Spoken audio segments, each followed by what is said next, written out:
What's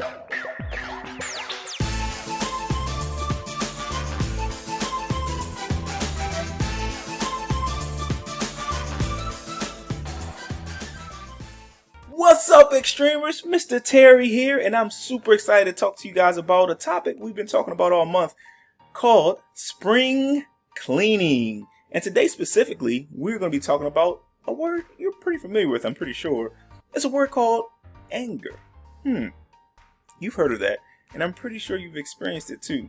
But before we get more into anger, what it is, and how to deal with it, I'm hungry. I've been cleaning all day. I've been doing spring cleaning, been cleaning up in my bedroom, cleaning up in my kitchen, and now I've moved down in the basement and I'm starting to clean up down here, and I'm a little hungry. So I brought with me my handy dandy bread because I'm about to make a sandwich. And I don't know which sandwiches you guys like, but I love peanut butter and jelly sandwiches. So I'll make myself my delicious world famous peanut butter jelly sandwiches. Sing with me. All right, so while I open this up, you guys can feel free to ask your parents if you can maybe make a sandwich while you do this too. But I'm going to go ahead and get my bread out. And I'm going to go ahead and get it out and put it together. Ooh, look at that bread. About to make my sandwich. Do you guys know about this green stuff? It's like green and fuzzy sometimes, and it ends up on bread and on like vegetables and fruit. Have you guys seen that?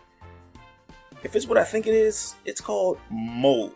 And mold isn't a good thing. You want to make sure you stay away from mold. It's not something you want to eat, not something you want to smell up. It's things you want to kind of keep away from you. And so I got it on my bread. Yuck. All right, so I now can't eat my sandwich. That is pretty disappointing unless, eureka. So what if, follow me, right? What if I cut off the moldy piece and I take the clean piece of the bread? So I take this part right here, just cut that off, and I keep that clean side, and I make my sandwich and I eat it like that. You guys think that'll work? That should be okay, shouldn't it? No? You don't? You don't think so? You know what? Let me not listen to you guys, because I don't know if you know what you're talking about. So what I'm going to do is I'm going to Google it and find out what I can find out about moldy sandwiches. Let's see what we got here. Moldy sandwiches. Can I eat them? All right, I just found a pretty cool video I think that we should check out. So let's watch this video real quick and see what we can find out about eating moldy sandwiches. You're all ready to make the sandwich of your dreams. Turkey, tomato, and Swiss on a bed of romaine lettuce, sandwiched between 2 slices of sourdough. Classic. But oh no! What's this? Mold? But look, good news. The mold's only on part of the bread. So I could just cut that away and it'd be fine, right?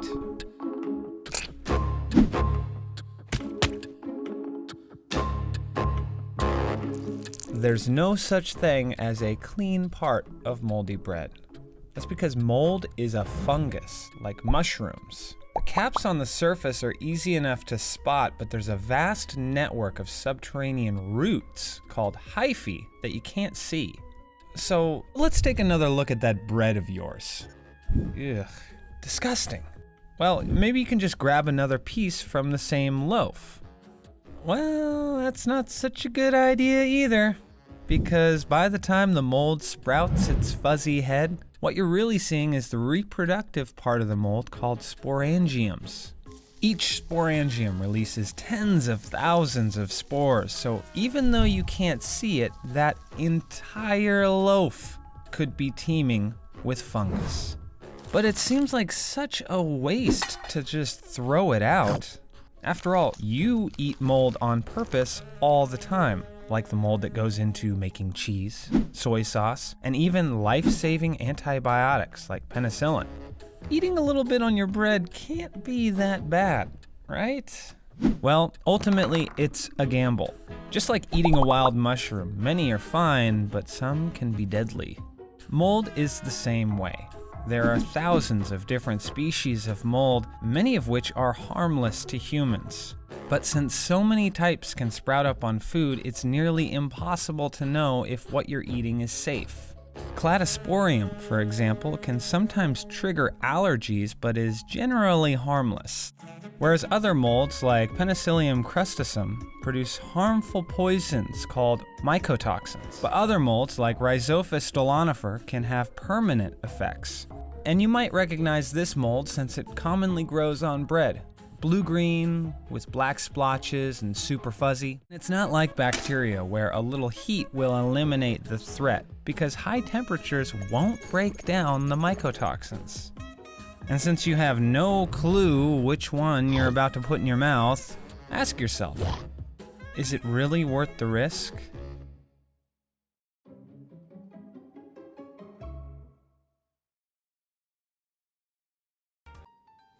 Whoa, that video was pretty interesting. So because of that, I think I'm going to eat something else. So you're probably saying to yourself, hey, Mr. Terry, I thought we were learning about anger. Well, don't worry, we actually are. But let's specifically talk about mold for a few more seconds. If I would have cut off the mold right here, right? If I would have cut that part off, I would have done nothing more than hide the mold that I could visibly see with my eyes. But that would have done nothing for the mold that I could not see. So the mold that was all within the bread. The green fuzzy mold on the bread is visible evidence that mold is there, which is the warning that mold is present. You know what? I think anger is very similar to mold. You don't really know it's there until it shows itself. So unfortunately, anger doesn't show itself as green and fuzzy, but it instead shows itself in the form of yelling, saying mean things, and even fighting. And let me clarify, anger doesn't always show up in a negative way. We can get angry and not do any of those things I just listed. Matter of fact, I want you to understand that anger is not bad nor evil. It is a valid emotion. Our actions, those are the things that can make it bad. You know what, Xtremers? The Bible has something to say about this. So let's check out Ecclesiastes chapter 7, verse 9. Keep your temper under control. It is foolish to harbor a grudge. Ecclesiastes chapter 7, verse 9. Alright, Xtremers, so let's look at the first part of this verse and start to break it down. Well, you know what? Actually, I prefer to ask you all, what does this verse mean to you? You know what? I have some friends that I'm pretty sure they read the Bible. So, you know what? Let me ask those guys real quick. Hey, Mason, would you mind kicking us off and let me know, what do you think about this verse?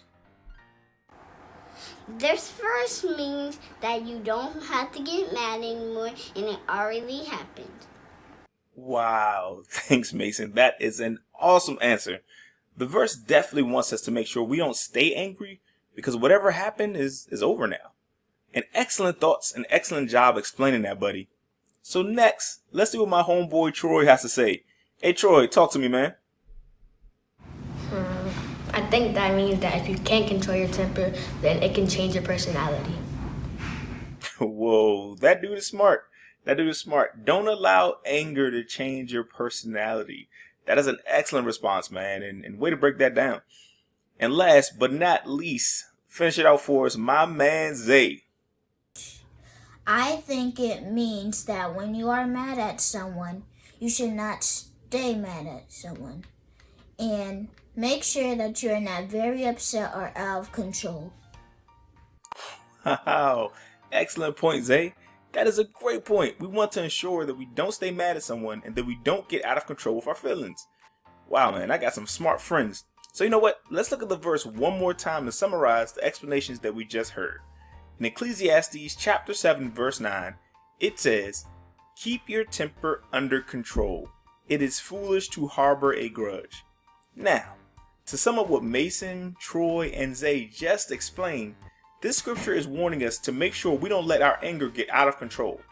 But I want you to pay close attention. Notice that it doesn't tell us not to be angry. It just says to keep your anger under control.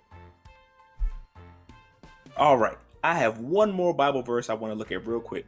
So let's check out this verse in Ephesians chapter 4, verse 26 through 27, the Message translation. It says, "Go ahead and be angry. You do well to be angry, but don't use your anger as fuel for revenge, and don't stay angry. Don't go to bed angry. Don't give the devil that kind of foothold in your life." Ephesians chapter 4, verse 26 through 27. Wait, what? Does the Bible really tell us it's okay to be angry? That's right. Being angry is okay, but there is a warning. If you also notice, that verse tells us not to use our anger to do bad things, as well as not to stay angry. So let's break this down. We can be angry, but don't let your anger make you do something bad. Then don't stay angry for long, not even a day. If we stay angry, then the devil, who's our enemy, can use that to make us do bad. Alright, Xtremers, so you're probably saying, okay, this is cool and all, but how do I do that? Like, how can I be angry and not do something bad? And then how do I make sure I'm not angry for a long period of time? Well, I'm glad you asked. Let's talk about the 10 ways we can manage our anger. And to do this, let me introduce my good buddy, Ulysses the Rhino! Hey, Mr. Terry, how are you? Whoa, wait a minute. Did you just call me a rhino? Dude, I am not a rhino. I'm a unicorn. Are you sure? I mean, you kind of look like a rhino. I mean, you got 4 legs and a horn. But if you say so, I mean, I guess you, I'm just kidding. If I say so, clearly I'm a unicorn. I am a horse with a horn and rainbow hair, for crying out loud. Is this guy serious? Oh, wow. Hey, Ulysses. Hey, I'm so sorry, buddy. I really didn't mean anything by that. It was literally just a joke. I'm tired of people always mixing me up with another animal or mythical creature. They call me rhinos and hippos and all types of other crazy names. I'm a unicorn. A unicorn! Hey, Ulysses. Hey, look, man. I want to stop right now and say that I am so sorry, buddy. I was literally just joking, and I'm sorry. I should have checked in with you before I started joking with you that way. It's totally my fault, and I am deeply, deeply sorry. Do you think you can forgive me, buddy? Oh, yeah, I do. I'm sorry I blew up like that, Mr. Terry. I didn't realize that would make me so angry. Hey, no worries, buddy. Hey, look, we actually can use this to help teach our friends the 10 steps to remove anger. So, you know what? Let's just use what just happened. Hey, Ulysses, I'm going to ask you some questions, and I want you to answer them based on what we just experienced. Is that cool? Good. All right. So whenever we get angry, let's first ask, what am I angry about? Well, to be honest, I was really just super angry at you calling me a rhino. I mean, I guess there's something else there, but that's really what the gist of it is. I just don't like being called a rhino. Awesome, man. So my next question is, why has this made me angry? Well, this made me angry because I felt disrespected. I don't like it when I feel like someone is trying to disrespect me. But, you know, I get it. I just realized, I remember in last week's video, you said anger is a secondary emotion. This made me angry because I felt disrespected. All right, you're doing great, Ulysses. So the next question I have is this worth my anger and my energy? You know what, Mr. Terry? It wasn't. If I would have listened, I probably would have noticed or taken into account that you were joking with me. But I immediately just got more and more angry. If I would have felt that it was worth it, I would have taken the time to be angry, but not really necessarily show it to you. So I probably would have walked away and took some time to myself. And if I was unsure if it made me angry, I would have just went ahead and still took the time to myself to figure it out. Wow. Great answer, buddy. Great answer. So you know what? So I guess the next question is, how can I express my anger in a way that doesn't cause me to get in trouble or that doesn't hurt somebody else's feelings? How can we do that? Wow, you know what, Mr. Terry? You showed us that the Bible said that anger is okay. So I guess, it's okay for me to be angry. It just means that I have to watch my actions and my behavior when I'm angry. So what I did was I responded to what you said without focusing on the actual words and, without focusing on those hurtful words. If I would have focused on your words, I would have been able to express myself and talk about how I felt versus just trying to be mean back to you. And you know what? Maybe I can count to 10 next time, and that will give me time to think before I respond. Wow, Ulysses, that was a great response, dude. I mean, I'm super amped up at all that you learned. I thought I was gonna have to do more teaching, but you're doing the teaching here, which is really cool. So my next question: what's the bright side to the situation? Or let me phrase it like this: what came from the situation that made it a positive one? Bright side? Is there a bright side? No. I'm just kidding. So I think the bright side to all this was the fact that, my friends in Extreme, they got the chance to learn from the situation. We got a chance to walk them through it and help them to see how they can respond in anger and, how to do it and how not to do it, I guess. Whoa, Ulysses. Hey man, that's a great response, man, and it aligns perfectly with what I was thinking too. It did allow us a great opportunity to be able to use this as a teaching moment for our friends. Cool, man. Very good, very good. Love your perspective. So my next question, and I'm almost done. How can you look at the situation differently to better understand why the person who offended you may have offended you? So me being the person who offended you, is there anything that you may be able to show compassion to me for, to help you see why I may have offended you? Compassion. Yeah, I have compassion for all your shirts and all your hats. Because, dude, you have a massive cranium. It's like, no, I'm sorry, Mr. Terry, I'm kidding. You are a nice person, so I should have known you didn't mean anything by your comments, which most likely would have made me calm down sooner had I thought of that. But to answer your question, I get it. If the person who has offended me is hurting inside, maybe that's why they are being mean, and we should consider that. Hey, that's not even true. I'm not messing with you, Ulysses, man. All right, moving on with the questions. So the 7th question I have, and it's almost done. Is there a time in the past where you felt this kind of hurt before? The hurt that caused the anger. Have you felt that before? You know what, Mr. Terry? There actually is. My cousin, he used to always make fun of my weight when I was younger.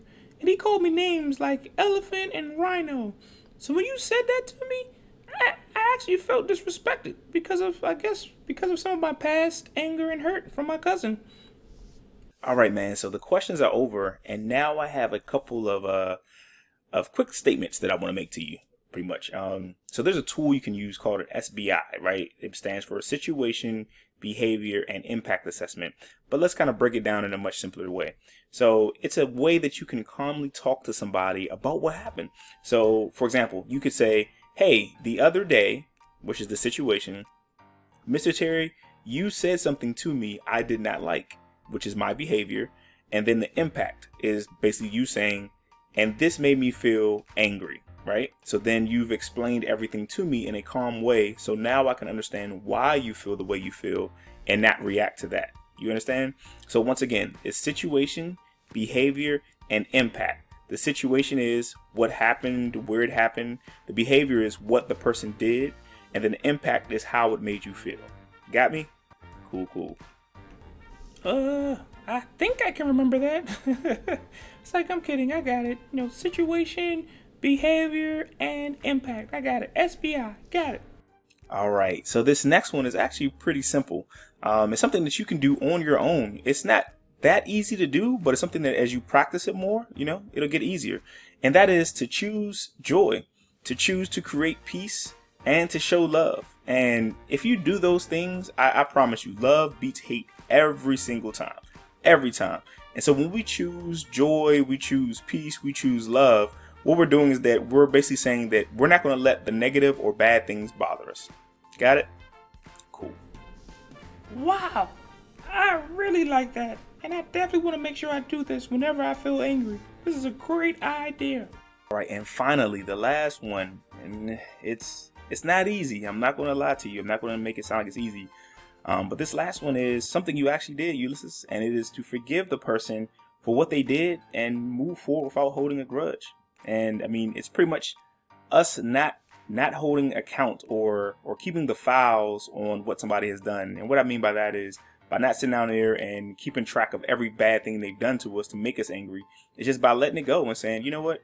They've done those things in the past. I'm not forgetting those things, but I'm not going to sit here and be mad at them forever for it. So I'm going to move on. I'm going to choose joy and peace and show love. And I'm going to move past it so that I can heal and so that I can feel better. You got it? Cool. Whoa, Mr. Terry. That one is hard. I mean, it was easy with you once we talked about it, but I have to say that I'll try. I mean, it does make sense. It just might be hard. I mean, think about that. I have to stop being mad at the people who make me angry. I mean, again, it makes sense. It does. It really, really does. It seems really hard. And I mean, I like what you said. I don't forget it. I just have to forgive them. And that makes sense. You know, I see how it can benefit me too. So thanks for this lesson, Mr. Terry. All right, Ulysses, my buddy, I will see you soon, okay? All right, for now, we're going to go ahead and say goodbye. So I bid you a fair adieu, my friend. And so, Xtremers, let's go ahead and wrap this up with a quick recap, shall we? All right. First off, don't eat moldy sandwiches. I don't really think I have to explain that one, huh? All right, secondly, mold is like anger. You don't know it's there until it shows itself. Keep that in mind.